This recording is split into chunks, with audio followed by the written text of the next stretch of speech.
Audiogo presents The Spook Lights Affair, a Carpenter and Quincannon mystery by Marcia Muller and Bill Pronzini. This book is read by Meredith Mitchell and Mark Peckham.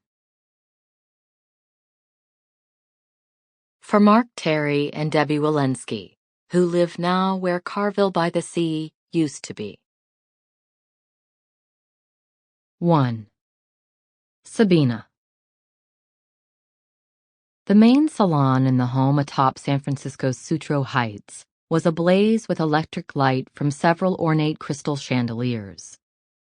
Beyond the sheer white curtains at the row of French doors leading to the terrace and the raised overlook beyond, thickening swirls of a quickly encroaching fog were visible. The salon was the largest room in the relatively small turreted residence Adolphe Sutro had built around the cottage he'd purchased on these 22 clifftop acres in 1881, its dour design probably influenced by the architecture of his native Prussia. The salon's walls were pale yellow.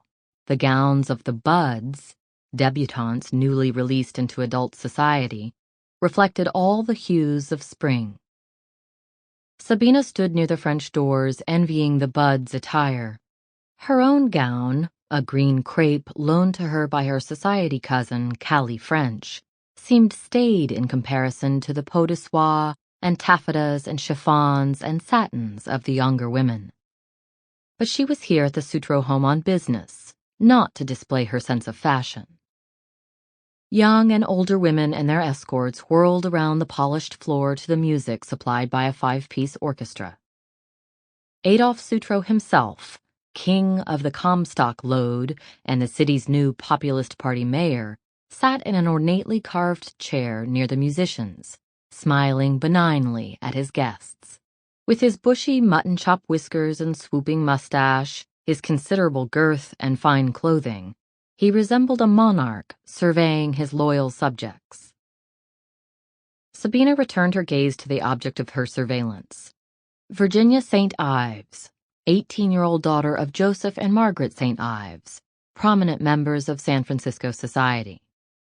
Joseph St. Ives had made his fortune in the California gold fields, and like Adolphe Sutro, had increased it substantially through shrewd real estate investments. His wife was related to the famous, some said infamous, Hearst family of mining and newspaper holdings. Virginia and her older brother David were heirs to an impressive fortune. Unfortunately, at least as far as their parents were concerned, both offspring refused to conform to their high station. David was... Sample complete. Ready to continue?